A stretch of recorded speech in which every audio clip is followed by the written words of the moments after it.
Tuesday. And my name is Tichara Masimba. I'm the Economic Development Director of the Black Power Blueprint. My name is Tichara Masimba. I'm the Economic Development Director. A little bit of feedback.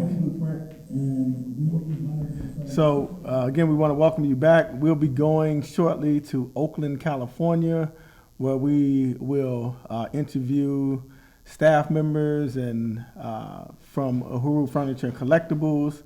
They'll show you what they do, and they'll give you a tour of the store, and we'll get to meet with them. And we want to encourage everybody to continue to donate by going to blackpowerblueprint.org, blackpowerblueprint.org. We want to continue to raise money for the African People's Education and Defense Fund and the project of the Black Power Blueprint. And this is sponsored by the Uhuru Solidarity Movement, working under the leadership of the African People's Socialist Party. So I guess we have a few minutes before we get the Uhuru Furniture and Collectibles in. So we just want to, again, encourage everybody to go to the website, look at blackpowerblueprint.org. We have tons of pictures and video of this dynamic project, which includes the renovation of the building that we sit in right now, a building that is a product of African contractors and workers, also hundreds of volunteers, and also a product of reparations money raised through the Uhuru Solidarity Movement. And we want you to continue to give for this project so that we can have more spaces like this where we can have community events. The community can come together to really raise concerns that affect them, can talk about gentrification, why it is that this community does not have an economy, why the businesses have been driven out of North St. Louis. So this was phase one of the Black Power Blueprint. We've moved down the street, begun purchasing other properties, and we've renovated the space next door, demolished 2 buildings, and now it'll be an outdoor market, garden, and event space. We've poured the concrete for the pathway. We've built a stage that is nearly complete, and soon the garden will go in, the fence will go up, and next spring we look forward to having a vibrant marketplace for vendors to sell their products, for us to host events, and for the community to be able to plant garden food and plants in the garden. So we want you to support the Black Power Blueprint. Go to blackpowerblueprint.org. And this is an important project. We talked about some of the statistics that we face here in St. Louis and throughout this country and the world, in fact, where the average income per person in North St. Louis is about $5 a day. Looks like we have Josh. And so it looks like we are ready to move to Oakland, California, where we will interview Josh from Uhuru Furniture and Collectibles. Uhuru, Josh. Can you hear us? Hello? Hey, let's go. Uhuru, I'm going to be holding the camera, and Janine will be showing you all around the store. Wow. All right. Uhuru St. Louis. Uhuru. Welcome to Uhuru. Oakland, California. This is Uhuru Furniture and Collectibles. It is the longest standing African People's Education Defense Fund Economic Development Institution. Really an honor to be here. Really appreciate and salute Deputy Chair Onazanaya Shatala, President of the African People's Education and Defense Fund. We'll show you a little bit about the furniture store and talk to some of the staff who works here. As you can see, we are doing a fundraiser today for Reparations Tuesday. We have our donations can. People can come on in today, make a donation. You can also go to apdf.org, make your donation there. Just want to point out a couple of things. Uhuru Furniture Collectibles has been here for 30 years. We've won Best We Save many, many times, 9 years in a row. Those plaques, you see beautiful banners here showing off institutions, portraits of African leadership there. And we are going to show you a little bit about the store and then talk to some of the staff.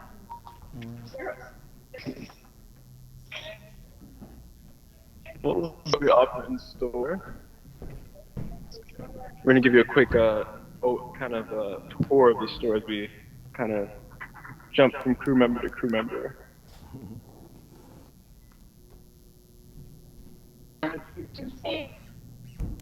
We're truckload in and out every day.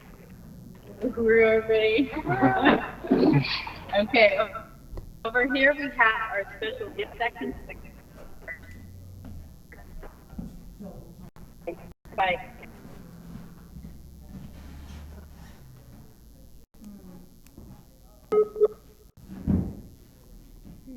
Plans, economic development project, the African National Women's Organization, Fuzi, fundraiser for freedom, beautiful jewelry, and freedom.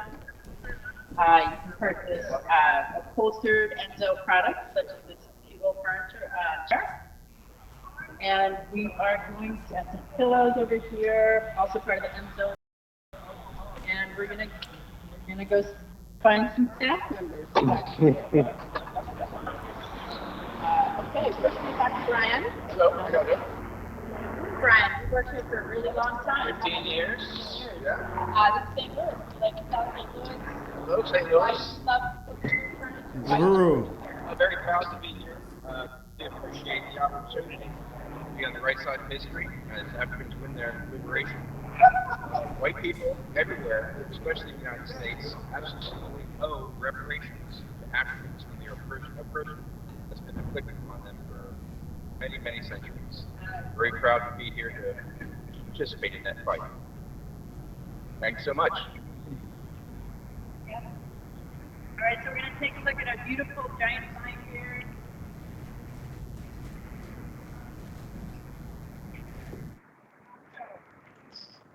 All right, St. Louis, this is Kevin. Sorry, Why do you love working at a furniture? because it's fighting oppression, the oppression that I've been through. Prison, just don't have no type of help out here. You go to the school, they give you all the help you need. I didn't have 6 or 7 jobs since I've been out. It's the only place I feel welcome at and able to work at and feel comfortable with it and safe. And I can't work nowhere else. So I appreciate you who opening up the doors for me and looking out for the people out here in this community and giving me a skill set to move furniture, and make sales, doing things I've never done before. Uhuru is the bomb. Peace. All right, so we're going to take a look at the other side of Gerald. Here's some more of the beautiful furniture that comes and goes at a dizzying pace of furniture. And Josh will show you around. I'll be right back.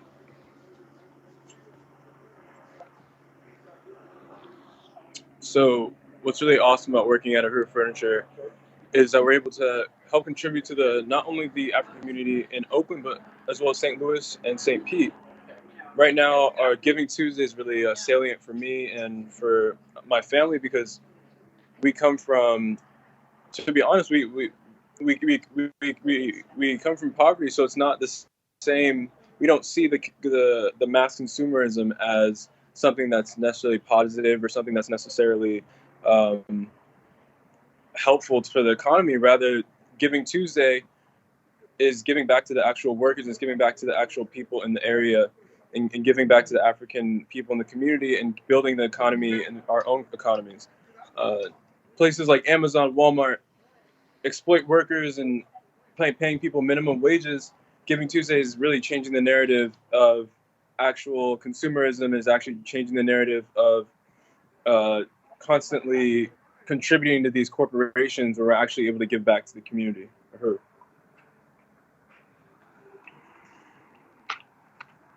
right. I want to introduce you to Lewis. He's also worked here for a really long time. And Lewis, why do you love working at Uhuru Furniture? Well, it's a very beautiful place here. There's a lot of beautiful furniture, plus the people that work here, they're one of a kind, very beautiful. They really helped me when I really needed it, and it's still like that. So they have a lot of nice customers come by. It's a very beautiful area, and we have fun here. I really enjoy working here. So see how it goes from here on. So I really appreciate the job, And I appreciate everybody working here and helping each other. Yeah. That's all I can say. Well, we really appreciate you, Louis. Okay. We really do. Louis works hard. He comes in every day, hardly misses a day. I don't think you've ever missed a day. And all right, so let's follow me. We're going to find Stephanie, Okay, our manager of Have a nice one and a great one. And Yeah. Uhuru. Thank you, Louis. Okay, you're welcome. Okay. I was ready to just put Can we have Stephanie for...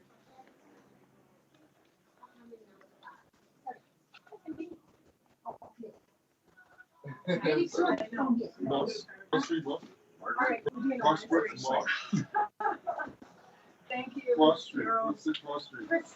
Uhuru, Stephanie Midler, our manager of Uhuru Furniture Oakland.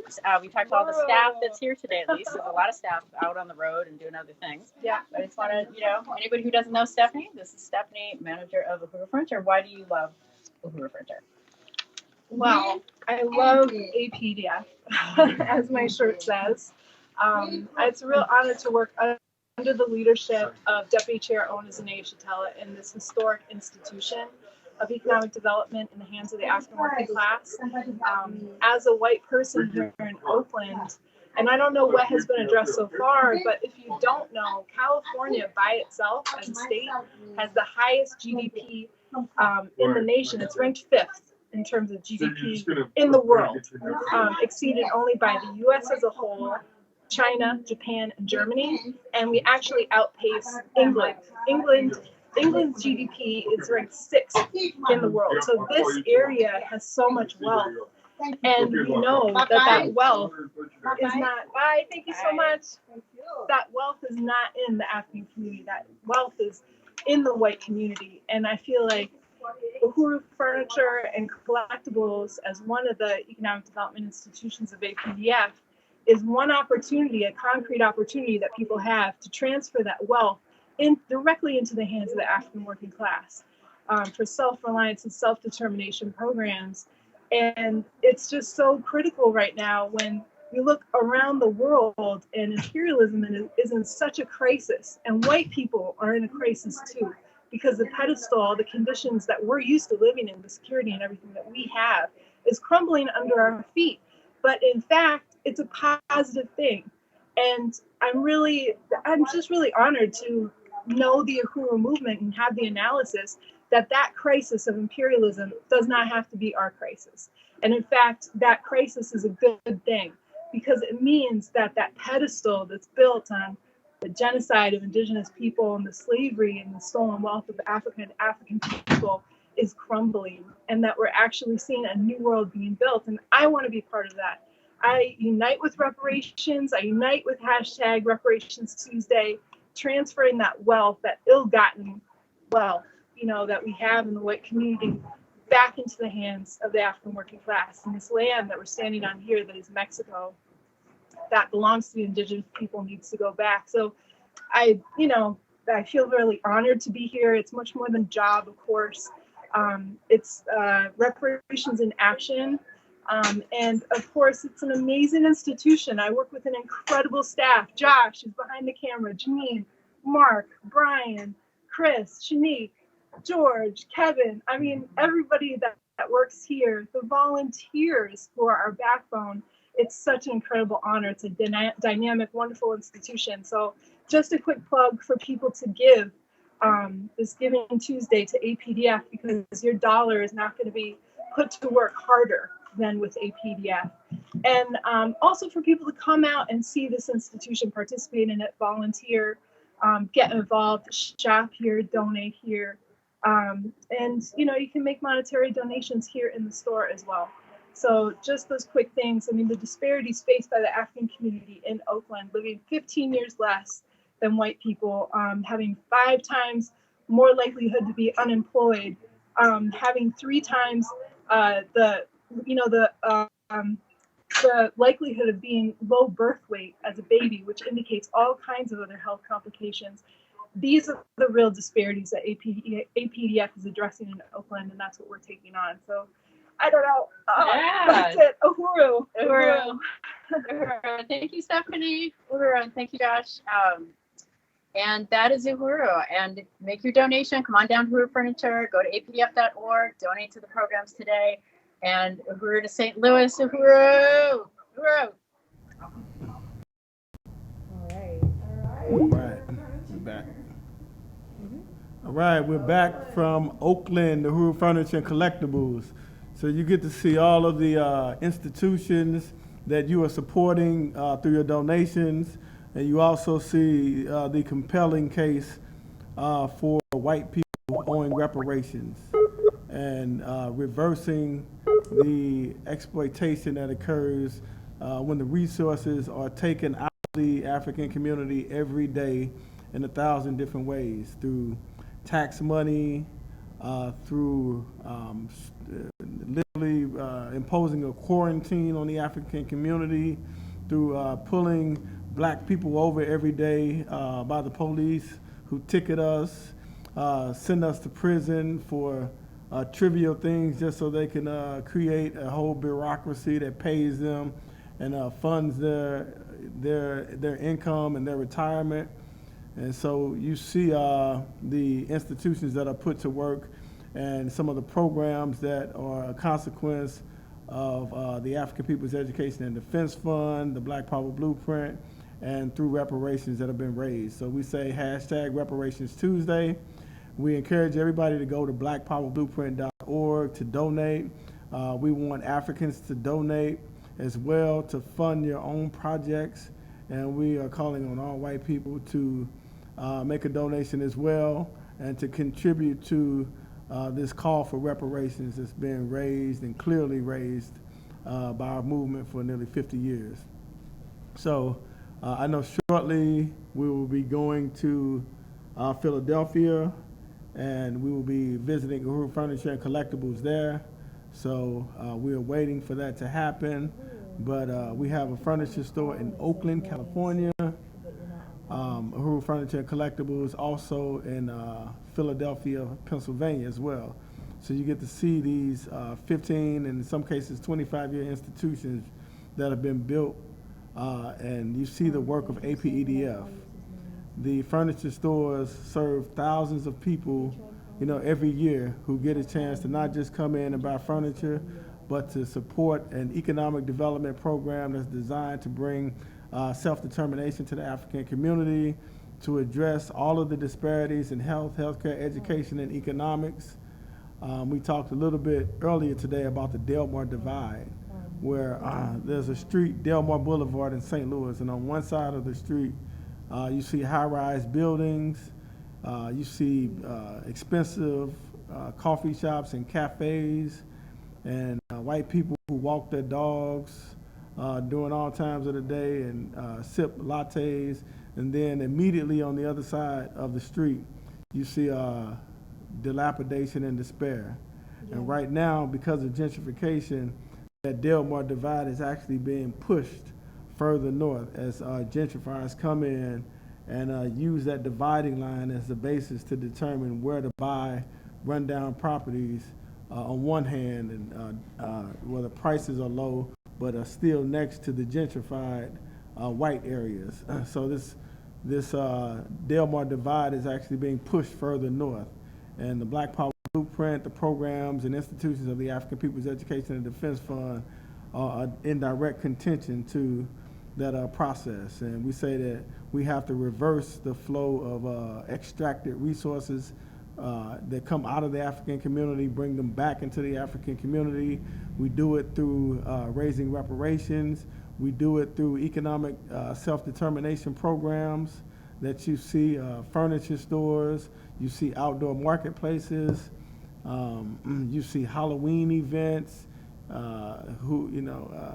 talent shows and poetry events.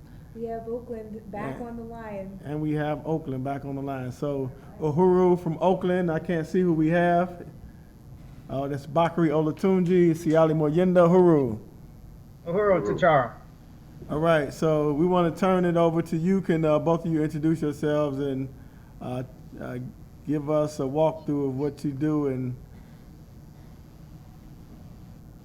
what your roles are there? Okay, well, My name is Bakri Olatunji. I'm the Western Region representative of the African People's Socialist Party here in Oakland, California, and I'm also the market coordinator with Uhuru Foods and Pies. And I want to really thank you guys for having us here on today. Also, I just wanted to introduce my comrade here, Sayali Moyenda. Yep, that's right. Say Ali Moyenda. I am also the agitation propaganda person for the Western region, but I'm also the sales coordinator for Uhuru Foods and Pies. And, I just first want to, really salute Chairman Amalia Shatella and Deputy Chair Owners and Shatella for their leadership, for making, the Black Power Blueprint possible. Without it, we wouldn't have the type of political transformations that we're experiencing right now. So just wanted to put that out. Yeah, and also just want to say we just came off of a very successful pie campaign here in Oakland, California. We mobilized people throughout the region. We had hundreds of volunteers participating in mixing pies, baking pies, and I'm not talking about a few pies. We're talking thousands of pies that we mixed, baked, sold, boxed, labeled boxes, and went out into the Bay Area and Santa Cruz, throughout the Oakland, San Francisco Bay Area, and we kicked it. We pushed it. We were moving on fumes. We were doing like 18 hours a day for a couple of weeks, and we just a few days removed from that process. And actually, in a few more days, we'll be into the December run of that process. So I really wanted to thank all of the volunteers. They are too numerous to name. If I name them, it'll take up all our time we have to say what I need to say now. So I just really want to really thank all of the volunteers and thank all of the donors who donated heartily to make this a very successful campaign. We still have a lot more sweet potato to get, a lot more half and half, a lot more eggs. We got a lot more volunteers that we're calling on. I want to put a plug out to people in the region. Or is that something you're supposed to be doing, Yeah, Sally? Oh, I don't want to steal your time. Yeah. Oh, my bad. Yeah, we're going to be starting the December campaign up again, full steam. And we want to encourage people to come out to the San Francisco Bay Area and help us bake, box, label, and sell those pies, because those pies are helping to support the Black Power Blueprint, which is going to transform the whole economic terrain for the African working class. So, and I just really wanted to say that when we sell these pies, it's more than just having a great pastry or great pies. It is actually about supporting African self-determination, and it's a new tradition of reparations and self-determination instead of celebrating consumerism and colonialism. So this is something that is well established right here through this pie campaign. What we've done, we've created a whole culture of people supporting the cause for African self-determination, and that is something that's been won over 38 years of doing this pie campaign here in Oakland, California. Uhuru.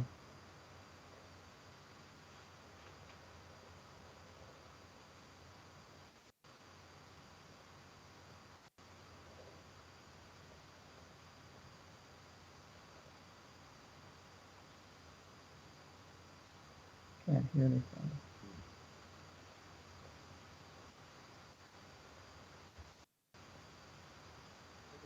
More of a sense.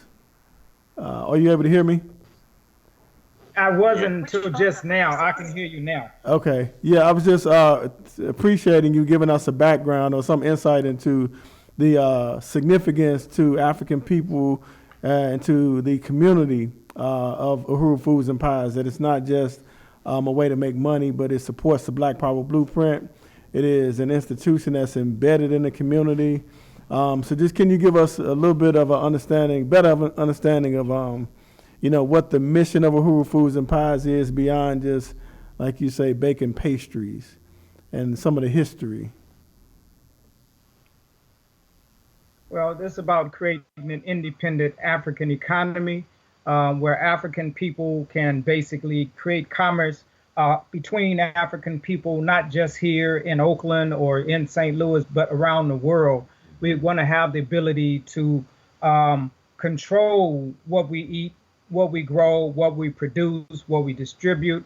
We won't have to worry about any more of these what people call food deserts, or places like in St. Louis, where I've heard that the hunger rate for African children is like 6 to 8 times higher than that of white children in the same city. These are the type of things that we will wipe off the face of the earth by creating an independent African economy, and really truly have self-determination as a people, where we can control the means of production and distribution of our food. And that is the mission and goal of Uhuru Foods and Pies, is to create that independent economy. Right. And you have a goal to sell how many pies during this campaign? I was asked to say, I don't have exact figures. We're going to sell at least 3,800 pies. All right. All right. Well, let's make it happen. And Oh, yeah. I know that we want to move Uhuru Foods and Pies even beyond Oakland. We want to have it here in St. Louis. We'll be opening the new Uhuru Jiko commercial kitchen and bakery cafe. So we want to be able to have Uhuru Foods and Pies in there as well. Can you tell us a little bit about the prospects to move Uhuru Foods and Pies beyond where it is now, both in Oakland and just in terms of to expand its capacity to, complete its mission?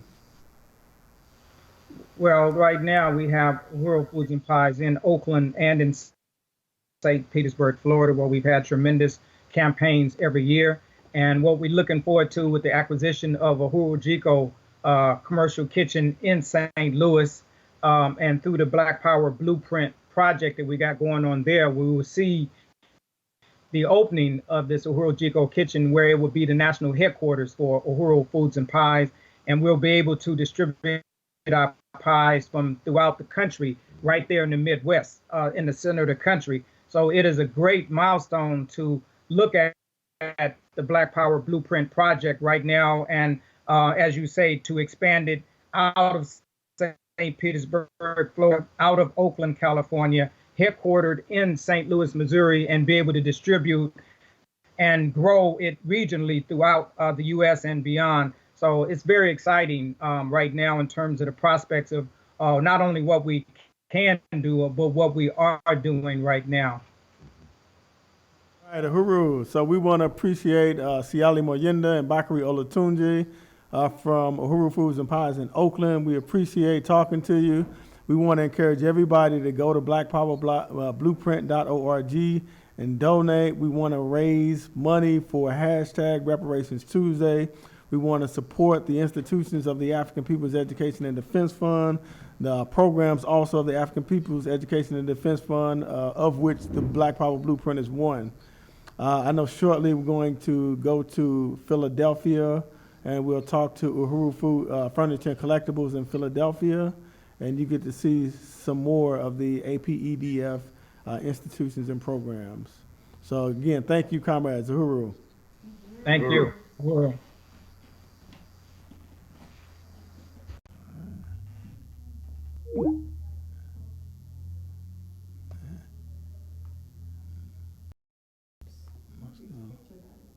Am I still on? Okay, so we are preparing to go to Philadelphia to talk to the staff of Uhuru Furniture and Collectibles. Meanwhile,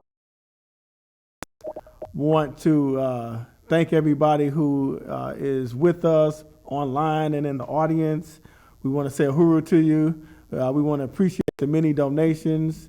We also want to appreciate Mrs. Phyllis Burries and the family of Musa Malcolm Abantu for the fundraising effort that they initiated, raising, or at least campaigning to raise $2,500 for APEDF here during hashtag Reparations Tuesday. And it looks like we are moving to Philadelphia. Indeed. And I see Ruby Gittleson. Can you hear me? He's asking if you can hear you. Yes. Yes. All right, welcome. Uhuru. Uhuru.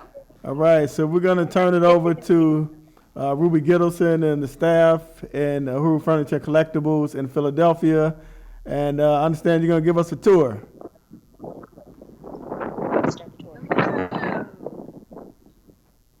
My name is Ruby. I am honored to be here at Uhuru Furniture Philadelphia, which is a nonprofit economic development project of the African People Education and Defense Fund. This is a beautiful furniture store. We celebrated our 25th anniversary this year in 2019, and we are honored to be part of this telethon.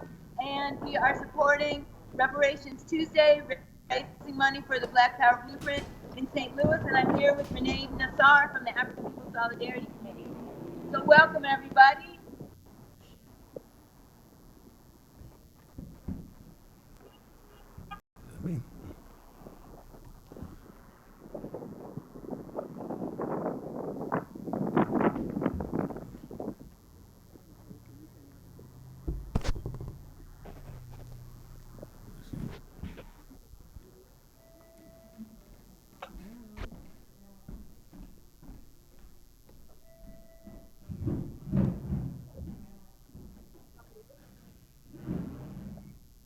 We're going to take you on a little tour of Uhuru Furniture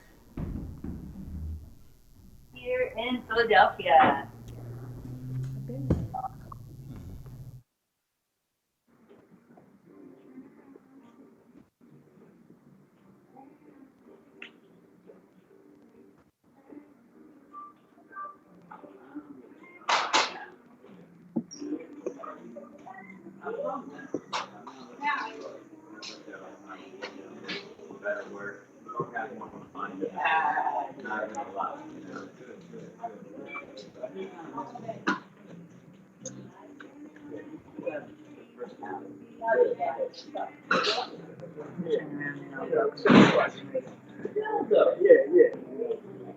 Hi, how's everybody doing? Weird, I just walked in the neighborhood.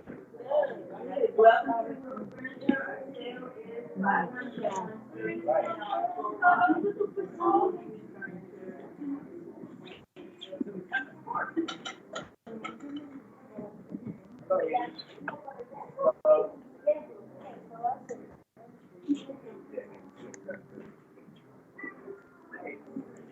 All right.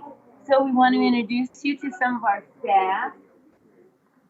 Do you want to say your name and your job title? Uhuru. My name is Ali. I'm the sales coordinator here in Uhuru Furniture in Philadelphia, and also the operations supervisor. And why is it important? Why is the work that you do at Uhuru Furniture important? Because it's just so profound to be involved with something that you actually see the footwork, being done, and that can change and help the African community and indigenous people. So it was a very enlightening move for me to come on board and be a part of this move. Great. And how's your Reparations Tuesday fundraiser going? So far, I just checked it since you mentioned it, and I think I'm up to like $60. I might be looking at it wrong, but either way, it's gonna get off all right.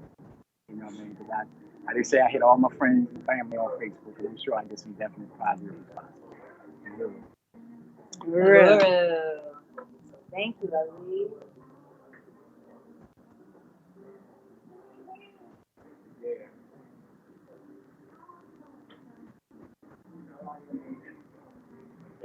So we're doing a big special campaign today to win everybody to donate. Uhuru.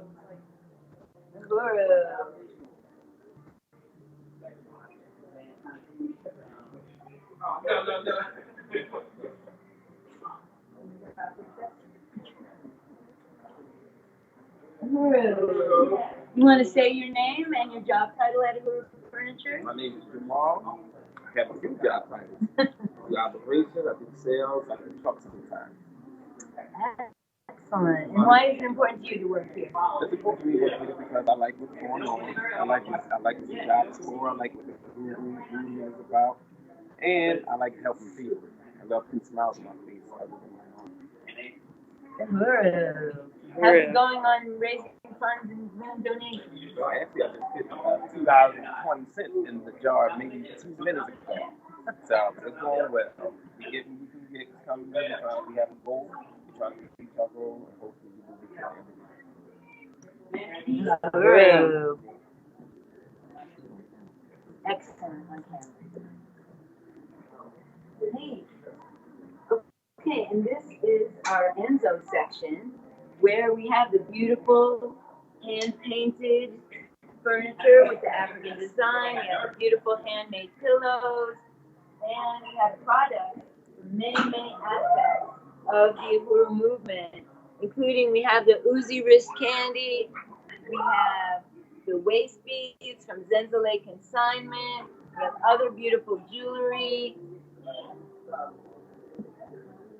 We have the decolonized products from the African National Women's Organization. We have Buy Black Power products and many more.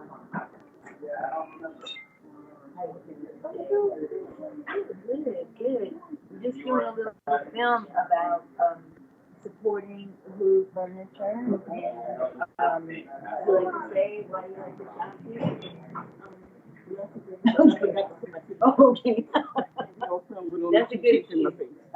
Okay. Here we go.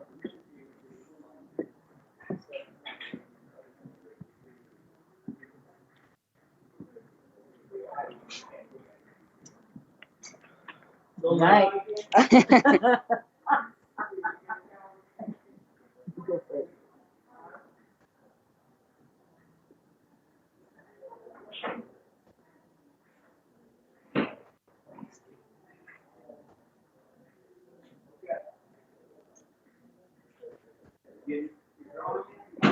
Now we're going up the stairs, and we are just going to pan through some of the portraits of African leaders. You know, this expresses the whole history of African resistance and the fight for African self-determination.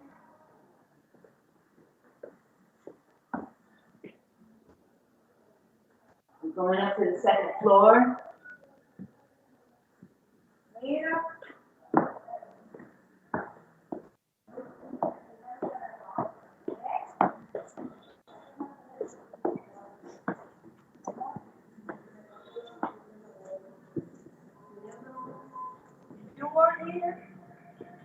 Yes. Yeah.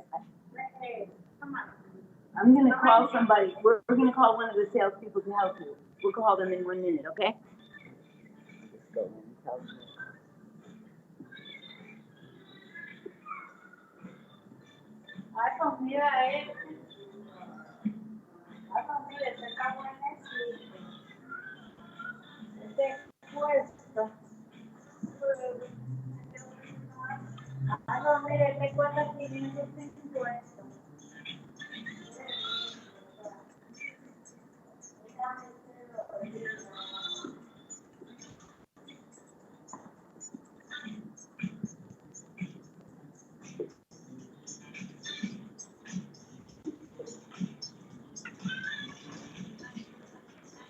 They're coming up to help me now.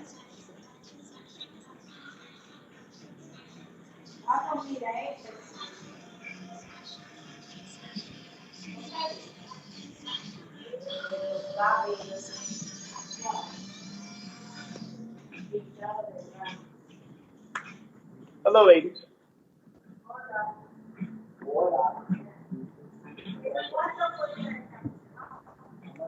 Here we are in the marketing office. And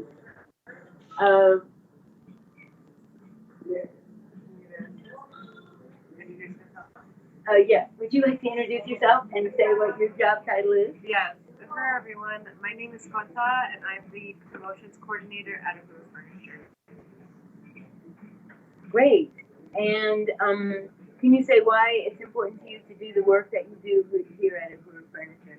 I think it's important because it's a part of a revolutionary strategy to build African economic self-reliance. You know, Uhuru Furniture here in Philadelphia, as well as in Oakland, California, are economic development institutions for the African People's Education and Defense Fund. So all of the furniture is donated and it goes to raise resources for African self-determination programs with APDF. And my job with promotion specifically is important because it helps provide that context to the people, really inform them about exactly what it means when they shop here. You know, it's not just shopping at a business, it's really going to support the African community in a material way. And we also do other kinds of programs like the One Africa, One Nation Marketplace, where we have a flea market season for most of the year.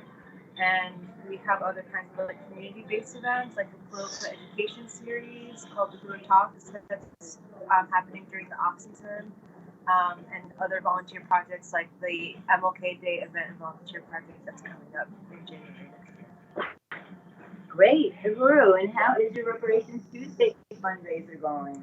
It's going really well. I set it up a lot later than I meant to, but I'm already halfway to my goal of $250.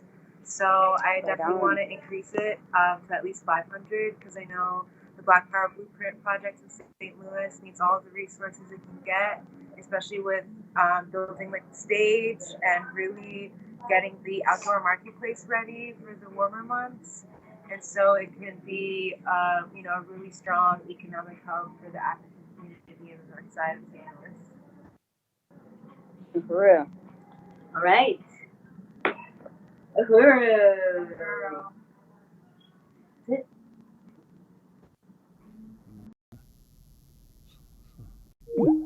Okay, that's the end. All right. So, Uhuru, welcome back to St. Louis. And you hopefully had a chance to see some of the institutions of the African People's Education and Defense Fund. You heard about some of the programs that happen out of Uhuru Furniture and Collectibles in Philly. They talked about the One Africa, One Nation Marketplace that we are bringing here in St. Louis once we complete the Black Power Blueprint. This sports section, this phase of the Black Power Blueprint, where we renovate the outdoor space next door. So today we just brought out the wrought iron fence. So, we've demolished the buildings, we've laid the concrete, built the stage, and now we have to plant the garden and we have to put up the wrought iron fence. We also were looking at wood fencing that will go along the back portion of the outdoor space, and we will be looking at the pergola roofing that will go over the stage, so we'll have a really dynamic outdoor event space where we can have events throughout the summer and spring and fall for the African community to really be able to celebrate African life and culture and raise money and really win an independent economy right here in North St. Louis. So we want to thank Uhuru Furniture and Collectibles. We have a little bit of time before we move to our next guest. I wanted to thank everybody who donated to blackpowerblueprint.org, who went online and donated via Facebook to APEDF. For those who donated at 8 a.m. this morning or close to it, so that we could try to get the matching funds that Facebook offers. And I want to thank Candace Jones, Pendleton Jones, who just made a donation to my fundraiser for APDF. She just donated $60. Nice. So I hope she's watching this. She texted me to advise me that she donated and wondered why I hadn't thanked her after 10 minutes. Also, Mrs. Phyllis Berry's donated to my fundraiser. In fact, she was the first person to donate to my fundraiser. And as mentioned earlier, she is the mother of Musa Abantu, who is a deceased comrade of ours, and he was a really tenacious, brilliant worker in APEDF.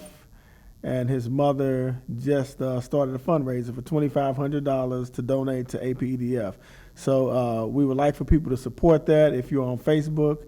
If not, go to apedf.org and continue to celebrate these projects. So you see African self-determination in manifest form. So it's not just something that we talk about. This is not a project that we wish will come into existence someday, but we have institutions on the ground and that have been on the ground for 25 or so years. The outdoor markets that we do across the country have been, we've been doing for close to 15 years, I believe. So we'll be bringing those institutions to St. Louis under the auspices of the Black Power Blueprint. We are moving all up and down West Florissant, buying up property, pushing back this plan to gentrify North St. Louis, to make St. Louis an all-white city, and we are countering that. We're doing it with small donations, averaging $20-something dollars, thousands of donations, and a few small grants, but this is primarily through fundraising efforts like this and people who want to contribute reparations to a genuine economic development project for the African working class. So I know that we have coming up shortly, soon, we'll have Columbaye Andanette, who is the international president of the International People's Democratic Uhuru Movement, Grady Brown, who is also a member of the International People's Democratic Uhuru Movement, and Malika Alexander, who is a member of the African National Women's Organization and the African People's Socialist Party. So we are anticipating those guests, but next we have coming up Lindsay Liu, last name?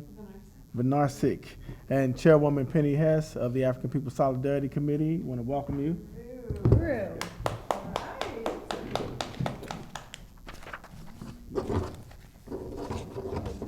Splendid.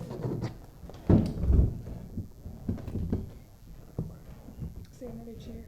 Should we? Yeah, another chair. Thank you so much, Charwa. That was just very profound to see all the institutions and the furniture stores in action with people buying furniture right in front of our very eyes. It's very exciting. Right. So I am very, very honored and happy to welcome Lou Vinarsik, who is the treasurer of, no, not the treasurer, the secretary of the Uhuru Solidarity Movement St. Louis branch, and who is also a student at St. Louis University Medical School. So we want to talk to you about, just different issues that you've been raising and campaigns that you want to take on, and I'm so happy that you're here. So tell us a little bit about who you are and what you are doing. Okay, yeah, thank you. Thank you for having me. I'm excited. So my name is Lou, and I am a member of the Uhuru Solidarity Movement here in St. Louis. And I am working on my MD PhD at St. Louis University. So I'll graduate with a medical doctor degree and a PhD in healthcare ethics. And I think the ethics part is something that that you're raising and challenging, Mm-hmm. The whole bourgeois ethics of white medicine and how it exists. So tell us about what happened and why you became politicized and committed to the question of reparations to African people. Okay, so I'm going to kind of go through a whole little narrative here, and hopefully I don't mess it up. But so I set out for this degree thinking kind of naively, I guess, that I could, do good and that that there would be a way to really address some of the disparities that I saw in these communities. And since I've gotten here and since I've started this medical degree, I've been experiencing this phenomenon of my medical education just being yet another instance of thinly veiled exploitation of African people. And we as medical students are essentially taught to practice on folks who can't afford better care. And in St. Louis, that translates to the African working class in the North Side.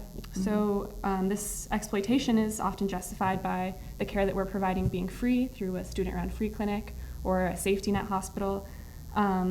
And there has to be an alternative. It seems wrong to not attend to the discomfort on either side of that relationship and to just ignore the fact that I am benefiting from these interactions and that I can go in essentially practice on folks and continue to glean medical knowledge off of the bodies of the African working class here in St. Louis seems just extraordinarily wrong. So I had already been kind of experiencing this like cognitive dissonance, I guess, this like kind of just discomfort with how medical school had been playing out. And I'm not the only one. Notably, there's a lot of my fellow students in my class have been kind of surprised by this this really apparent exploitation. And so I was already feeling a little weird, and I stumbled upon the this memorial wall of the old medical school at St. Louis University. So I saw the name of the old medical school. So it was in the 1890 is the original medical school that is now St. Louis University School of Medicine, and it was called the Marion J. Sims School of Medicine, or Marion Sims Beaumont. So I remembered the name Marion Sims from this book. I don't know if anybody can see it, but this book by an African author named Deidre Cooper Owens, and it's called Medical Bondage. And I remembered being introduced to this man through her work, and immediately put two and two together that the original St. Louis University School of Medicine was named after this man named James Marion Sims. And he is arguably one of the most horrific men in all of medicine's history. He is a monster, and unfortunately, he's also accredited as being the father of gynecology in the United States. So he has his statues up. He has this memorial wall at the St. Louis School of Medicine, which was originally named after him before St. Louis University bought it and incorporated it. And there's this positive memorialization of this man. So I know Penny was hoping I would read a passage that I had read to her from this book, again by Deidre Cooper Owens, called Medical Bondage, that describes the work of this man. So essentially, there was a problem. There were women who were enslaved women experienced a condition called vesiculovaginal fistulas, and this condition was a tear in the vaginal wall that communicated with a tear in the intestinal or bladder wall. So a lot of these women, these enslaved African women, experienced this debilitating condition where urine and feces would actually drain out of the vagina, and it was extraordinarily debilitating. And this was before modern medicine had kind of proved its worth, and it was when medicine was still kind of a bunch of quack doctors and this kind of thing, and gynecology as a field had not been developed. These women were just forced to suffer this absolutely debilitating condition with little to no relief. And so this man, James Marion Sims, claimed that he would be able to cure this condition, and he gathered women from various counties around Montgomery, Alabama, I guess leased them is what he wrote, and tormented them, experimented on them to develop a procedure to ultimately fix this condition, and is now accredited as being the father of gynecology. So with that background, I'm going to go ahead and read this passage from Deidre Cooper Owens' book. So the slave women's hospital that Dr. Sims had established proved indispensable to his research, for it allowed him to continue his experimental surgeries on healthy young Negro women.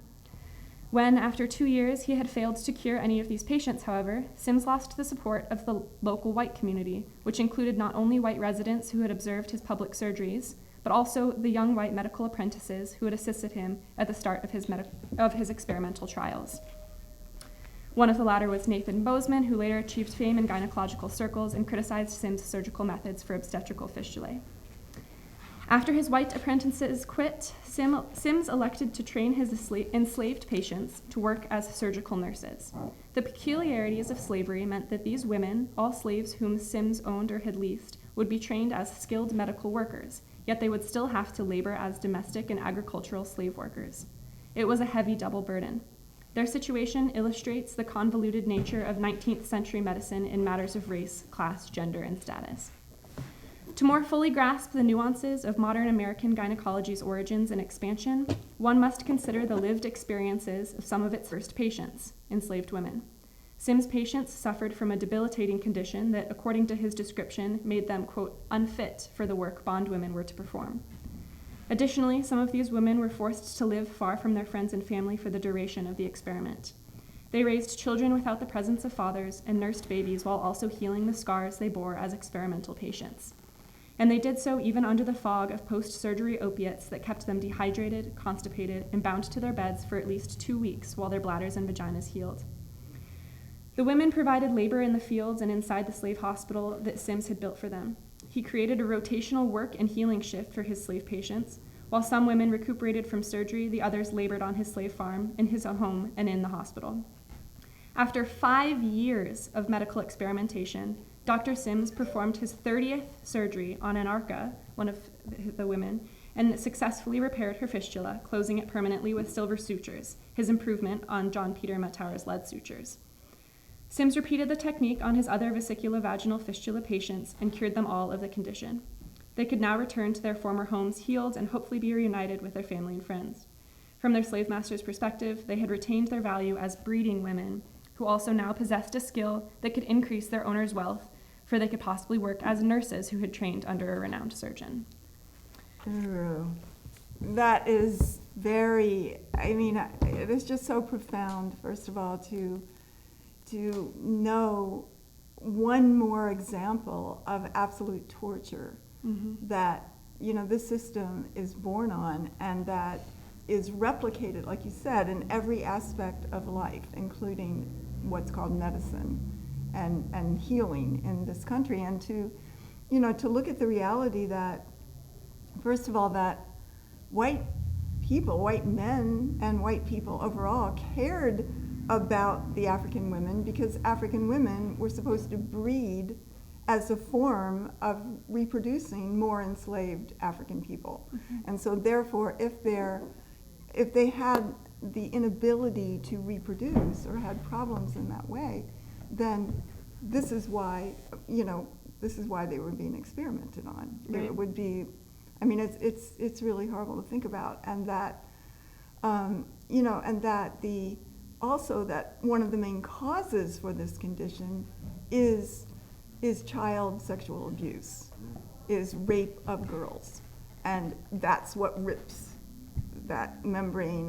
And it's just, we have to, it's just having been under the leadership of the African People's Socialist Party and having written the book Overturning the Culture of Violence, where I researched many things of what we have done as white people to African people, this is just like one more deep reality. And of course, there were white women that had this too, and so therefore he became the surgeon. But he did this without, you said 30 surgeries on the woman named Anarcha, and that was, of course, without anesthesia, 30 times. Yep. And and then he had a big statue in Central Park in New York City, as you said, known as the father of gynecology, of modern gynecology. And, just to think about the kind of medicine and that African women have always been just the brilliant practitioners of midwifery and delivering children and babies, and other kinds of natural healing as well, and that it would never be in the African community to learn something by torturing another person. That is just so part and parcel of this system, this parasitic capitalist system. And I really appreciate just you raising this and bringing this to the reality that, just the whole premise that modern medicine, which is a huge industry, a profit-making industry today, is about. So, and I think it's important too to kind of draw the lines between this history and the disparities that we see today, right? So we're taught all of these statistics all the time, and in a bunch of my medical school classes, we've been told the disparity in maternal health outcomes, in infant health outcomes, in health outcomes of teenage men in the north side versus the rich suburbs, and it is horrific. And never is it brought back to the very foundation of this institution of medicine as a incredibly violent origin. Absolutely. And it can't be disentangled. It's sort of baked into the system, right? It's yes. That's so true. Yeah. I want to echo what you said. It's just so profound that, every aspect of white life is predicated on being able to steal from African people, and we see the literal theft of life. You know, and if you are to become a skilled professional, if you are to become wealthy, if you are to become prominent, if you are to really exist, then African people become the cannon fodder for white people to be able to live. And so every aspect of life, there's no institution that you can study, no discipline that you can study that does not have its origins in some specialized aspect of perpetuating slavery and colonialism. Yeah, that's so right. And you talk about, the connections between the day. You know, I was just reading an article, and it talked a little bit about this company, Purdue, I think, and Mallinckrodt. And, you know, we've heard the chairman say that 400,000 people have died as a consequence of Purdue selling, overselling and overprescribing, overselling drugs. I think they're the manufacturer. When they had clear signs that these prescription drugs were being purchased, at rates that would obviously cause overdoses. And Mallinckrodt, I think it was Mallinckrodt that they said that, had this insulin medicine for like $32,000. Yes, that's been in the news. I saw and that. That's incredible. And this is the same company that had its origins building, processing uranium for the atomic bomb that killed hundreds of thousands of people in Nagasaki and Hiroshima, and then would poison the water here in St. Louis. And so and we it's still being poisoned. Still poisoned right now. It's an open toxic dump. So so this is incredible information, and it's something that we'll be looking at closer.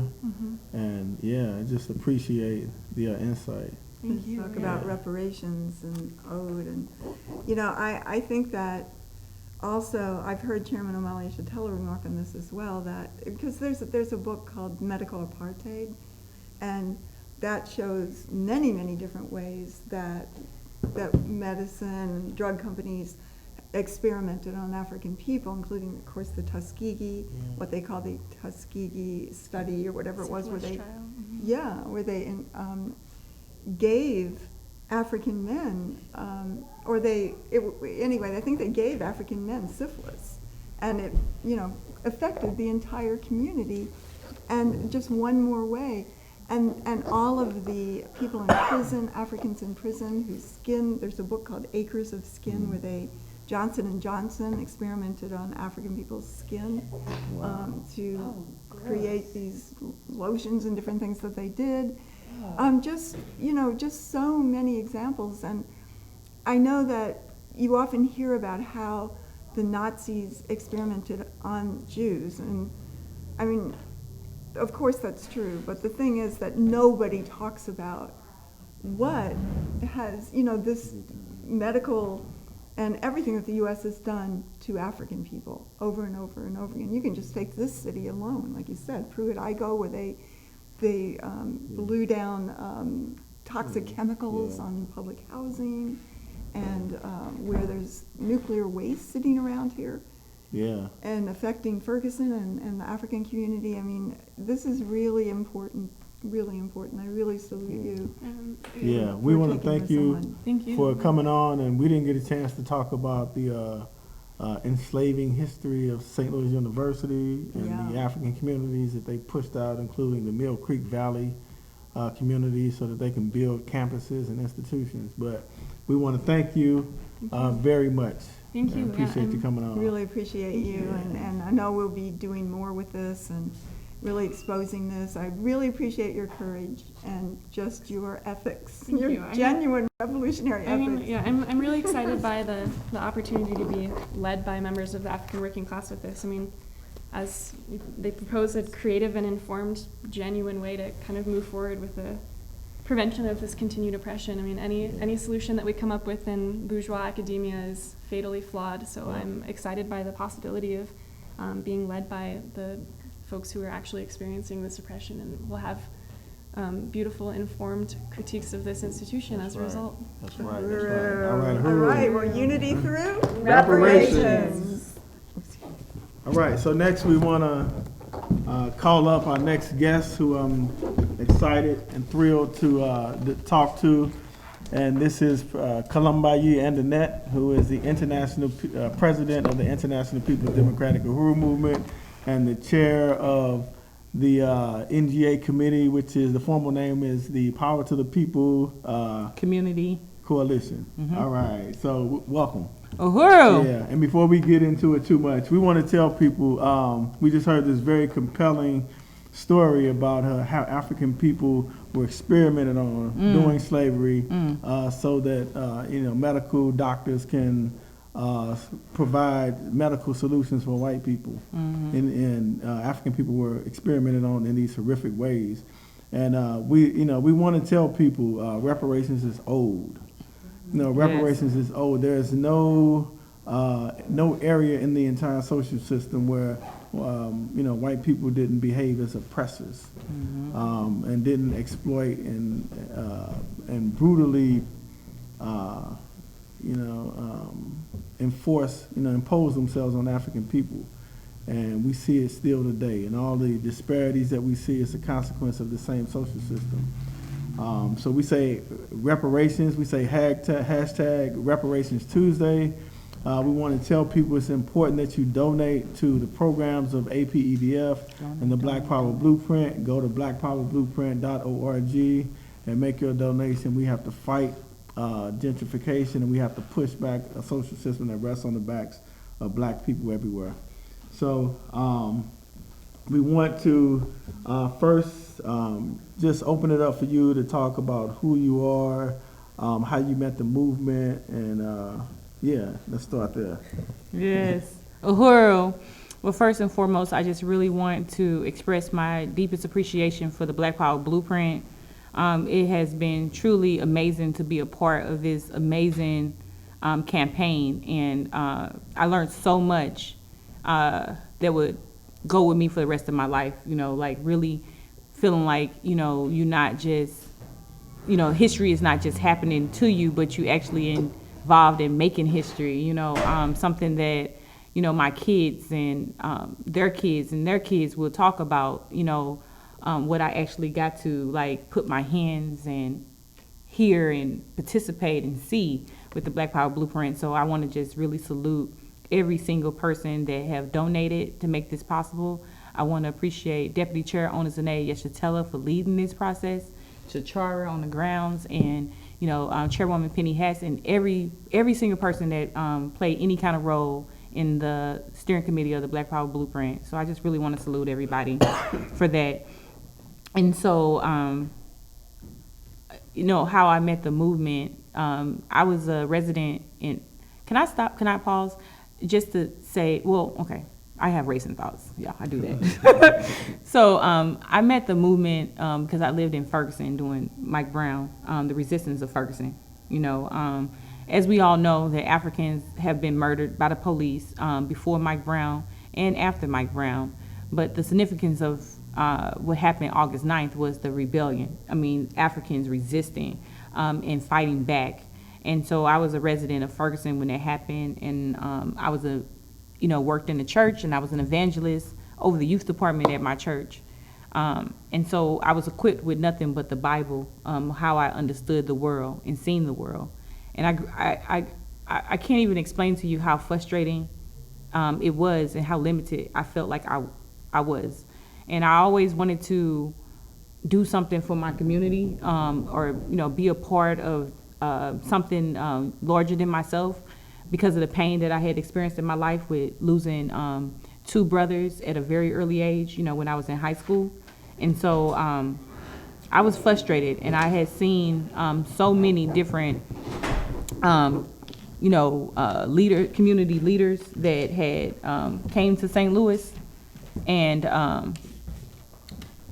I had, met so many different community leaders, and none of them was summing it up or made sense. So that became frustrating.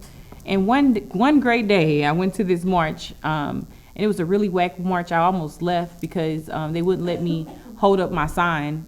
They said that this was a peaceful march. And I was so tired of people telling me about peace when we standing there. I stood in Ferguson one day and it's supposed to be in the daylight.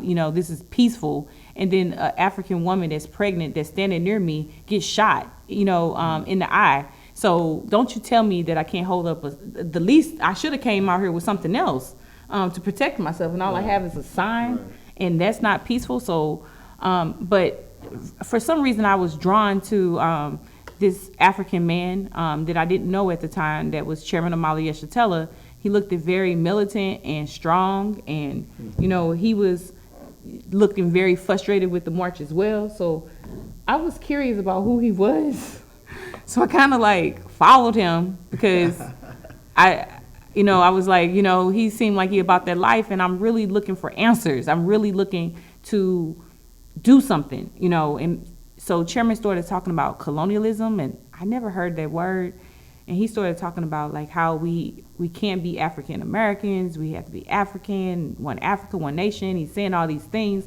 He's talking about colonialism, and it hit me. My whole life just flashed before my eyes. And I all of a sudden understood, like you were talking about how they have done stuff to African people from generation to generation, like with, I heard the conversation with syphilis and things like that. Well, my dad went to Vietnam and came back, on hard drugs to try to escape what he had experienced in Vietnam. And then he had been treated and had lumps all over his body because of Agent Orange. And Vietnam, the veterans wouldn't take care of him. They wouldn't, give him 100%. And so he self-medicated by the street drugs that was in our community. And I seen my family decay because of this condition. And all of a sudden, all these things hit me to understand that, I don't have to hold my head down and be sad or feel like I'm less than because my dad was on drugs or my mom was a slave to Christianity and, my brothers were murdered. Before I was 18, I had lost, 2 of my blood brothers. It all made sense when I met Chairman. So my life forever was changing, and it would never be I would never even want to go back to being in darkness. It's almost as though that you've been walking around with dirt on your face and your eyes and you can't see.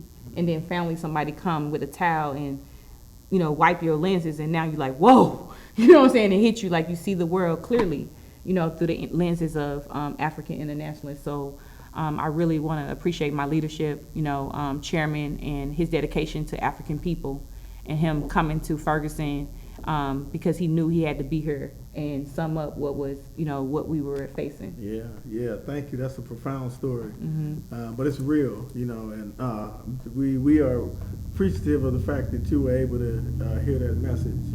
And it is colonialism. It is domination by foreign power. So you met the movement, and you soon were put in a very significant leadership role. Yes. And it's been, I think, 5 years or so now? 5 years. Yeah, can you talk about that role and the victories, and you can talk about the victories and contradictions that you may have faced over the past 5 years as you've learned to lead. Yes. So I am the international president of the International People Democratic Uhuru Movement, and it's a great honor to, serve in that way, to be the international president. This is an international organization, so we have, EPDM on the grounds in South Africa, in the Bahamas, other parts of Africa, in UK, and here in United States.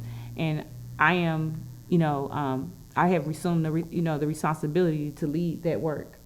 And so, one thing with being African, being colonized is, in our community, we have a lack of confidence, and in this party, what happens is that you learn to believe in yourself through the lenses of African internationalists and your comrades, through criticism and self-criticism.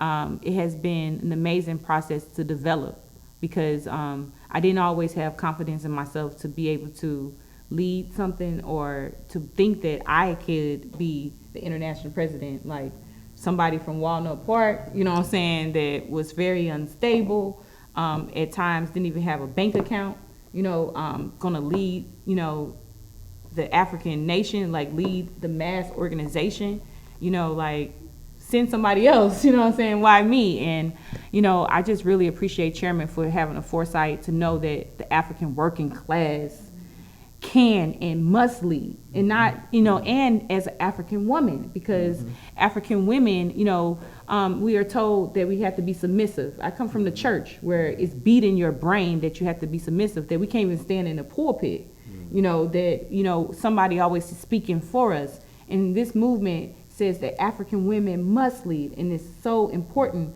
that we lead. And so in the last 5 years, I have, you know, struggled with confidence and struggled to be able to see the significance in myself and in, you know, the African working class. And that has been powerful.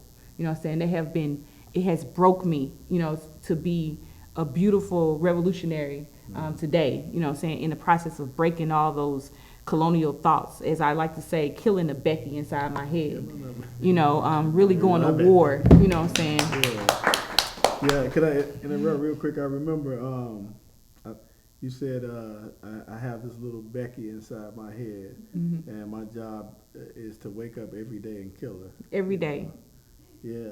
Every day to go to war, you know, with that thought in your head, that you know, the reality is when we talk about these numbers, these statistics of, you know, on the north side of St. Louis, families are living off barely $5 a day. That's a reality that I live with. And, you know, when you live in deep poverty, you feel like you can't, you know, you can't fight against your oppression because you're trying to survive. Well, the reality is that we have to fight. You know what I'm saying? You can't let the $5 dictate what you do to destroy your oppression. You don't have time to say, well, when I get to $10, then I'll decide to fight back. It don't work that way. You have to fight right now. You know what I'm saying? And so every day, you know, I have to wake up and tell myself, I gotta be Columbine. Yeah. You know what I'm saying? I must be Columbine. You know, kill Becky. Kill Becky. Yeah. So. And that and you say you can't let that $5 keep you from fighting against your oppression. And by that $5, you mean the $5 a day. Yeah, living on off average that Africans in North St. Louis live off of. Yeah. So that's profound. And that's a profound statistic, but it's a profound measure of the African People's Socialist Party. Yes. And to have confidence in you, and for you to be able to take that up with all of the myriad, you know, contradictions that you face every single day. People don't understand. You know, you trying to organize major events and meetings, and then you know, your car breaks down. You get a flat tire. You got to find a babysitter. Your mother's in the hospital. You know, you might be sick, and this is the constant reality for the African working class. Yeah, because the Democratic Party, white power is a machine, and it don't care. It don't stop. It don't sleep. It don't. You know, they don't say, oh, well, something happened to you. They don't care. It keep moving. It keep fighting against us. And so that's why the African People's Socialist Party is so important. You know what I'm saying? We care about each other, but the machine must go. You know what I'm saying? And so we have to have what Chairman calls, you know, emotional control. You know, learning to have control over our emotions and not being moved by every colonial contradiction that we experience. You know what I'm saying? That we have to continue to fight, and that is a struggle.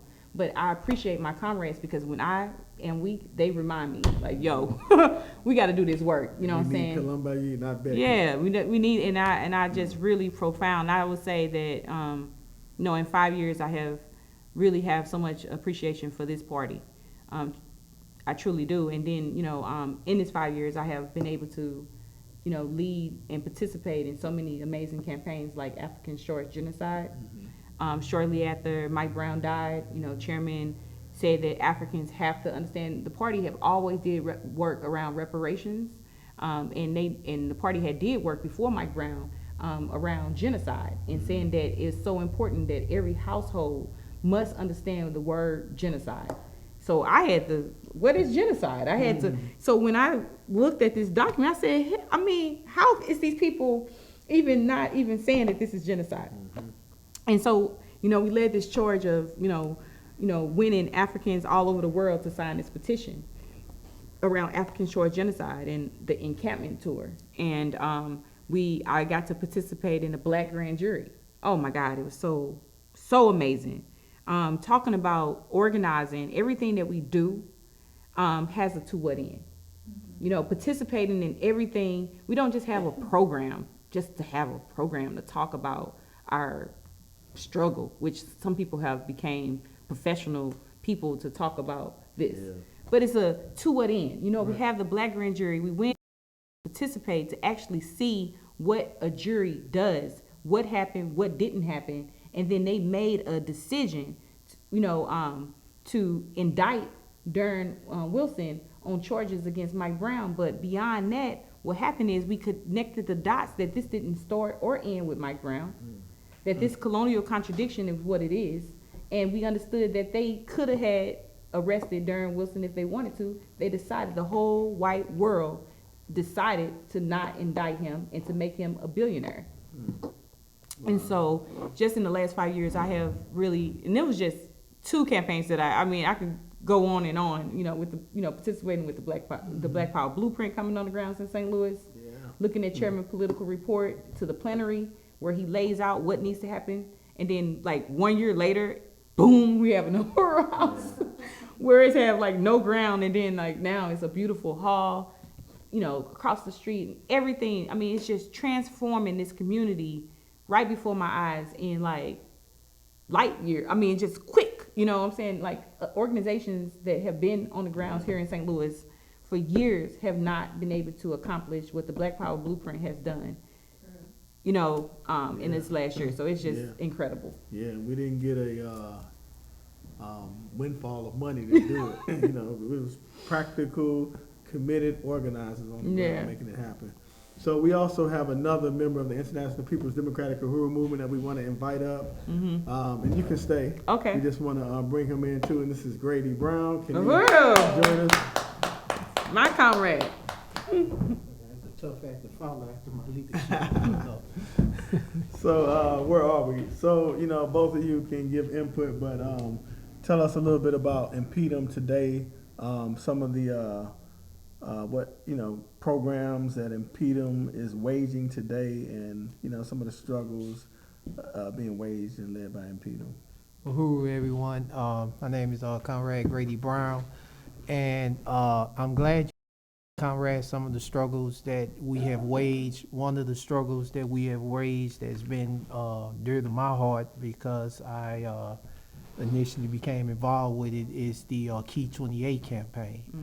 And the Key 28 campaign, if I can just recall some of the things my leadership had taught me since being involved in the struggle with the Key 28 campaign, it is not, let me be clear with it, it's not to advocate or save any politician's job.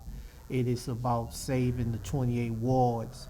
And saving the 28 wards, as my leadership, International President Columbi said, it's not a silver bullet. But what it does, it gives the African working class, it gives us the opportunity to fight back, and also give us the opportunity to form our own political line, if you will. And also it help us expose the contradictions from those who have black face but represent white power. Come on. And it is a very amazing campaign to be a part of. And just the mere time that I have been a part of it, I have met some amazing African working class brothers and sisters out there that at one point had no idea that somebody can be so diabolical and sinister to want to eliminate our voice. And, that is the wars itself. It keeps us at an even keel, if you will. And, they're ready to fight for it, and you know, and it stretched beyond not only the north side but the south side. I mean, because you have working class North Americans or whites who also tired of the contradiction. And they also realize that, hey, you know, we don't want no just some corporate bought politician to represent us that's not going to speak to our interests. We want someone that's in the hood and that's going to speak to our interests. So that's an amazing thing being a part of the Key 28 campaign. And Key 28 refers to keeping, as you said, 28 wards in St. Louis. Yes. So they want to reduce the wards from 28 to 14 as a way to dilute the political and voting power of the African working class, the African community. So yeah, it's a serious campaign, and it's part of a whole really consolidated effort to gentrify North St. Louis. Yes. And so, can you talk about the other campaign that you just recently raised? Yeah, I just want to really appreciate Grady, Comrade Grady's a really amazing outreach coordinator for Keep 28 and the NGA. You know, the SPY institution, if people don't know, in St. Louis here on the north side, the NGA, which is a spy institution that kill babies, murderers, they have completely wiped out a whole community of 47 families. 200 people that used to live there have been completely moved out. They use eminent domain to take the people homes. Some of the people said that they had to vacate their homes, that they couldn't even take all of their their stuff. And one African woman lived one day in her new home, and she died from stress of losing everything with them wiping these people's houses out. So that's one thing that this is gentrification like in its finest. I mean, a perfect example. People like Paul McKee, you know, in the process before the NGA, you know, attained that lot, what Paul McKee did is he purchased a whole bunch of land and sat on it so the whole community can just decay. They allowed him to do this. They allowed him to buy, to the point that he almost was at one point like bankrupt because he had held his land. And then, you know, I was told that churches bailed him out, you know, until he were able to, you know, sell the land to the NGA and the whole state. See, I just wanted people to know, like, how complicit white people play, you know, and how the state, they work together. It's not some separate thing, you know, that all white people sit on the pedestal of white power and how they get away and do things that the state allow them to do.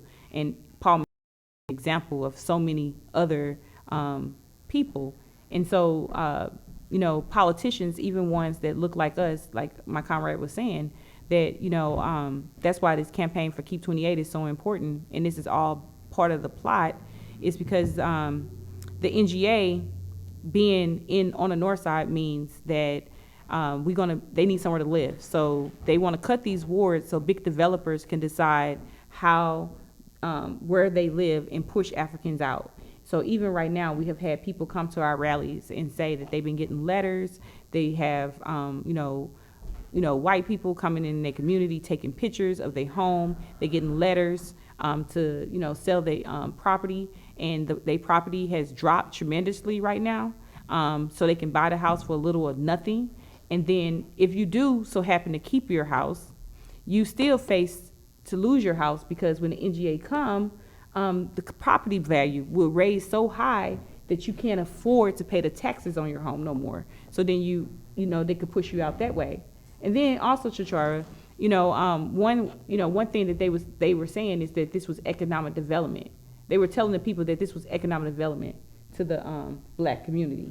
Well, economic development, you're gonna give me poison meat, as Chairman called it, poison meat. This is a spy institution that dropped drones. And I had to sit and look at pictures of these drones dropped on weddings, babies, kids, women, families, innocent people, colonize people because they want their resources, they want their gas. So they drop in drones on colonizing African people all over the world.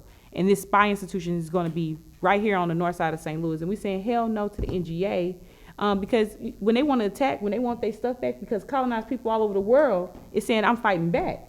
So then you put us in danger because when they bomb that, they going to bomb us. You know, and so we're saying, no, that's not a job. That's not economic development to the black community. No, we don't want that. Yeah, I just read an article today that said that a woman, 5 people total, were just killed by a drone in Afghanistan, and the woman had just had a baby. So she, you know, she took the baby home and had some complications from the pregnancy.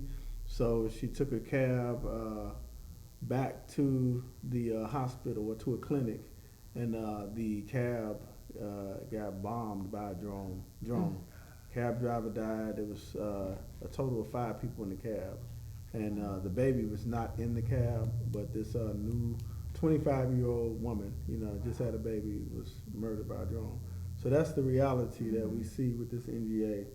So this is a significant campaign. Can you help us understand, like, there's a whole campaign underway to push the black community out. Yeah. It includes so it includes the NGA, it includes the war reduction. Yeah. Some of the other things. Yeah, so the ward reduction, you know, they cut these wards so the big developers will be able to control the wards. Someone like myself, someone from our community that run on a 19-point platform that's not unapologetic can say black, because these people can't even say black. You know what I'm saying? Like, I mean, I ain't even asked you to do anything else. Just say black. And they can't do that. You know, not Wakanda, but black. And they can't do it. And so they want to cut the wards. They put the NGA right on the north side, wiped out our whole community. Our property is getting taken. And then also, Chichara, they passed a bill, or trying to pass a bill, I think it was passed, for police and judges. I want to make sure that people know, not just police, but the judges too, be able to live outside of St. Louis City and be able to judge us, okay, and police us. So, you know, the police lock you up, put dope on you, and then they put you in front of a judge that's not from your community, don't understand the way you communicate or talk or any of that, to be the judge over a case. Like, this makes no sense at all.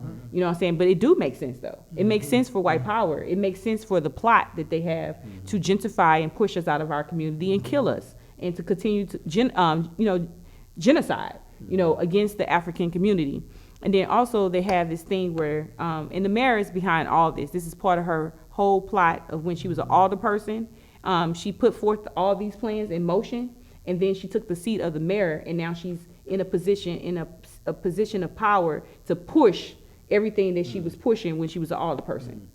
So, you know, she set the stage, and she organized and she plotted and she worked with these crummy black politicians to win them and to put twist their arm to her demise, to, you know, give them a couple of dollars to push her agenda on that floor, to the point that she don't need to be an alderperson no more. She can go to a higher seat of power to make sure that all her stuff is pushed.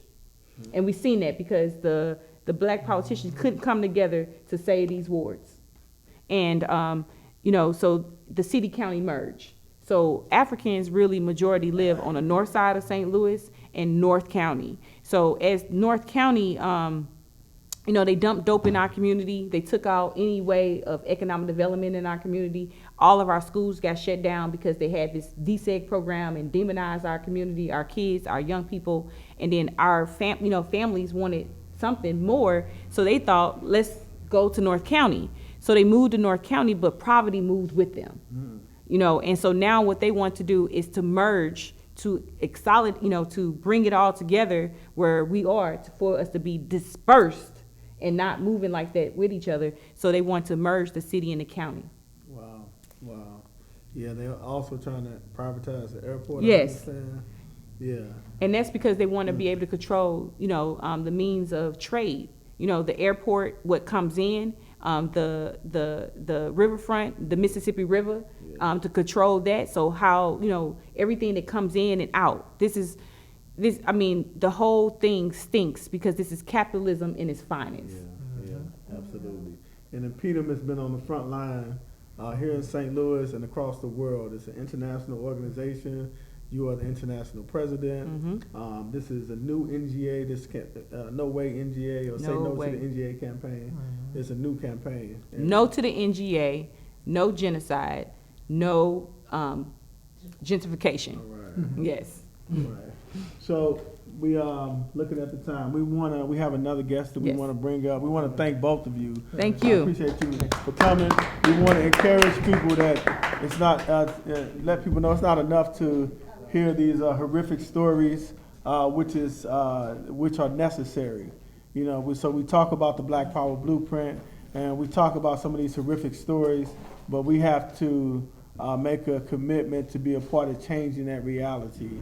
And one way we do that is through making donations to an actual economic self-determination based project. And the Black Power Blueprint is the one and only. So go to blackpowerblueprint.org and you can donate. And we do see some footage here. I want to bring up our next guest, Malika Zaire Alexander, who is from the African National Women's Organization. I want to welcome you, and you can have a seat wherever's comfortable for you. How are you today? I'm good. How are you? I'm doing pretty good. Uhuru. So we want to talk a little bit about ANWO, short for the African National Women's Organization. We want to find out how you were first introduced to ANWO, and what your role is. Okay. Well, ANWO is like the baddest African women's organization on the planet.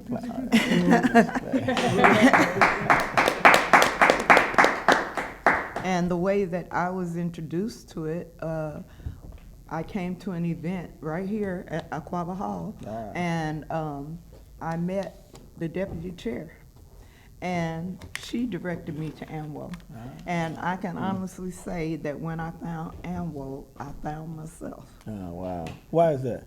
Because it's the only organization that actually speaks to the struggles of African women and is really out there to help them overturn the contradictions that go with being an African woman. In America, around the world, all of our struggles are the same no matter where we live. And so just being able to, find some other women that we can stand and unite with and that can understand and that are willing to struggle to help us to overturn, and realizing that I by myself may not be able to make very much of a change with just one voice, but all of us together, united, and so, our thing we say all the time is African women must lead. Must lead. All right. And I know ANWO is about to celebrate or recognize its fifth year anniversary. Yes. You have a plenary coming up. Can you tell us about that? Yes. ANWO is 5. And so we are going to be celebrating our 5th anniversary. And we're having our Black Women's Convention.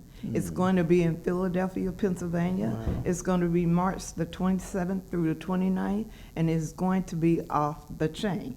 We're going to be talking about things that are indicative to us as African women, and we're going to be talking about where ANWO has been, where we're going, how we're planning to grow and expand. And so we're just inviting all Black women to make it to this convention and to be with us, and just to have that corporate gathering, as the word is sounded and the call to action goes out, that by the time we leave there, then it'll be on. Yeah, that'll be powerful. Give us those dates and the location again. That will be in Philadelphia, Pennsylvania, and it is March 27th through 29th. You can go to Eventbrite and register ANWOUhuru.org. You can do any of that. You can go to our website. Anything like that, you can be able to find us. You can find us on Facebook. We have an ANWO Facebook page. You can find us on Twitter. You can find us on Instagram. Any of those. You reach out to us and we'll answer. Right on. And ANWO does great promotion. And I'm excited about this. I want to talk about some of the various aspects of AMWO, but I know that there has been a consistent struggle to shape AMWO in a certain way, so that it is a reflection of African internationalism, and that so there have been struggles that AMWO has made to really become a solid organization that represents the interests of African women and represents the interests of the African nation. Can you talk a little bit about how AMWO has developed and some of the struggles it has made? Well, I think the main thing that we want, African women to know that sets us apart is that AMWO is not a feminist organization. And feminist organizations, they want you to stage a die-in, and you go and then you do whatever you do so that when you get done, they can say, oh, we did this and blah, blah, blah, blah, blah, blah, blah. The AMWO's not like that. We want to go and organize and fight for revolution for all women, and then we can say we did this. We can say we are about this. It ain't about just making a name for our organization. This is about the liberation of African women all over the world. And so AMWO is raising up a nation of African women all over the world and teaching them how to organize and teaching them how to struggle and teaching them how to fight and teaching them how to stand in solidarity with each other to get what we need done, from the issue of, things with your children to our families that are, facing incarceration, all kinds of stuff. And so AMWO, we sit at the table often. I'm a part of the IEC for AMWO, and so we sit at the table often. That's the International Executive Committee? Yes, that's correct. And so we sit at the table often to, discuss the issues and to talk about the things we see in the news and how we can affect change in those areas. And so, speaking of struggle and taking stuff on, can you talk about some of the programs AMWO has on the ground? Yeah, we have the Arrest CPS campaign, and that is our fight, and we stand with mothers who have had their children kidnapped from them by Child Protective Services. We have our Time to Emerge prison campaign, which is geared toward women that are incarcerated and women that have family members that are incarcerated. We have our child care collective that we're looking to build in the near future, which would be, something where we develop child care in our own community, because a lot of times African women, they have a problem with child care when it comes to working and different things like that. With the Child Care Collective, then we would be coming together as a group and then take care of our own kids. That's how they used to do it back then. And so we can't be kind of bringing that back, and can't nobody teach a black child like a black mama. That's right. That's right. That's right. And that child will tell you that. Okay. And you mentioned, African program for African women who are in prison or who are related to or have, people they love in prison, and you have a real significant experience around that question. Can you talk about that some? Yes, I am the wife of a man who did time in prison. My husband did 27 and a half years, and I did almost 13 of those with him. And for me, not being with him was never an option, and so when I came into it, it became kind of like a game of chess. And in a game of chess, the primary goal of the game is to get the king to safety.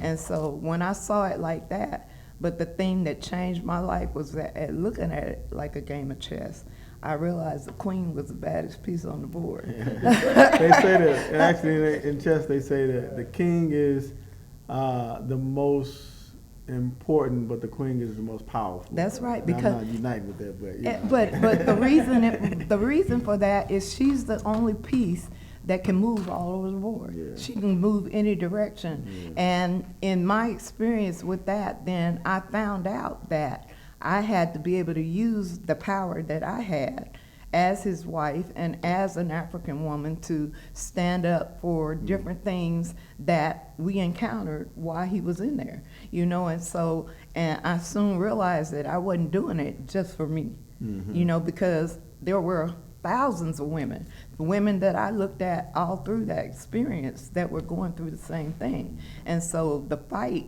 that grew inside of me from that was not so much, my bid over now, but I still feel like I went through it for somebody else. Absolutely. And we want to just remind people that we want to raise money today for, you know, this incredible, significant project like no other in the world, the Black Power Blueprint. We want to raise money. We call today Reparations Tuesday. It is our hashtag for the national holiday, Giving Tuesday.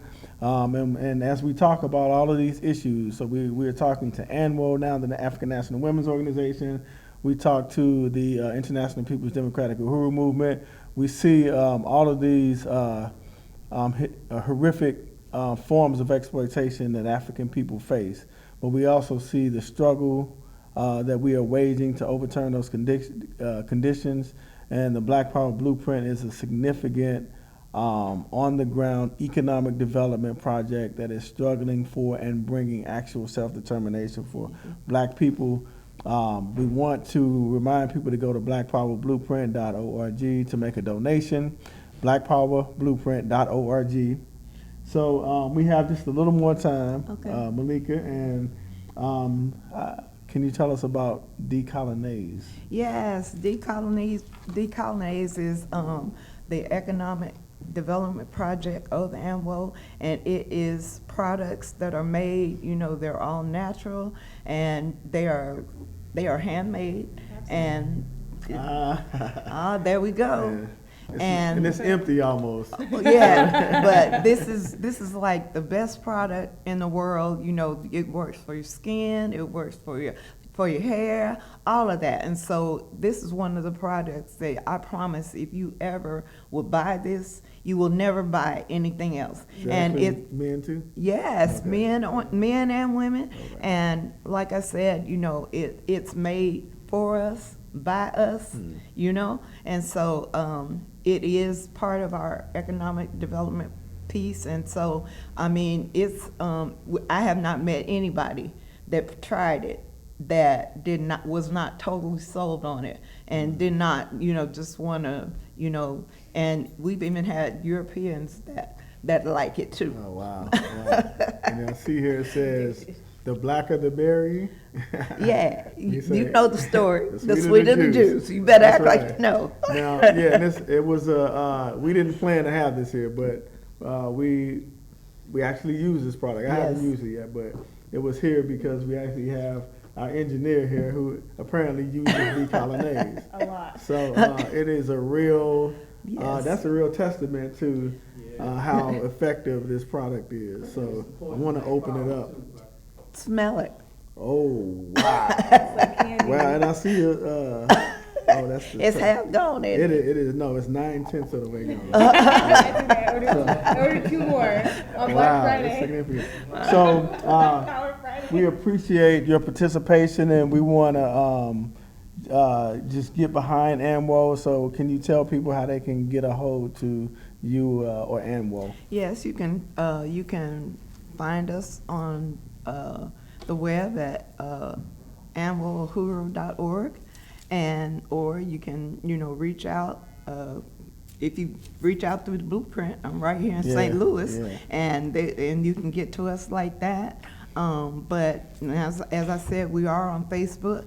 The African National Women's Organization we do have a page on Facebook, and we are on Instagram, and we are on Twitter. So anywhere you reach out to us, somebody will get back to you immediately and answer any questions that you might have. If you've been looking for some place to plant yourself, some place that you can learn, some place that you can grow, some place that you can celebrate who you are as an African woman, then look no further The African National Women's Organization, like I said at the beginning, is the baddest African women's organization on the planet. Yeah, it is. Yeah, thank you very much. Uhuru, Appreciate you. thank you. Yeah, I unite. AMWO is a bad organization. They are really advancing the whole question of African women leading in the struggle for African liberation. So we want to thank everybody for coming again. We want to, we have more. We have a 24-hour Webathon. We are raising money for the African People's Education and Defense Fund, and it's steamship project on the ground here in St. Louis, the Black Power Blueprint. So we want to encourage everybody to go to blackpowerblueprint.org, support this dynamic program that's responsible for the development, the renovation of this 9,000 square foot building that I'm sitting in now. That is a beautiful rental hall and community gathering space, bringing the African community together to develop an economy for African people, to create vibrant cultural events, and to raise all kinds of socio-political questions that the African working class would like to raise. Families rent this space for weddings and repasts if necessary, birthday parties. It is a beautiful facility, part of the first phase of the Black Power Blueprint. We've also demolished 2 buildings across the street and have a total of 4 lots that will be, or being, as I speak right now, being worked on to be converted into an outdoor market space, community garden, and outdoor event space. And I would say that project is about maybe 80% or more done. So we've built the stage. That has a little more work that needs to be done to it. We've got to find the covering for it, but it is a big, beautiful outdoor stage. We've laid the concrete pathway and the foundation for the stage, and we have permeable pavers that line around the stage, which soak up water, rainwater, so that it removes some of the pressure from the sewage system. We have raised the 50-foot flagpole and fly the 15 by 25-foot red, black, and green flag. We will be planting the garden soon. And now we're also in the process of laying the wrought iron fencing that will encircle the market space. And it'll transform the way that this community looks, but it'll also transform this community by allowing vendors to come and create this whole vibrant market for African people to participate in the summer and spring.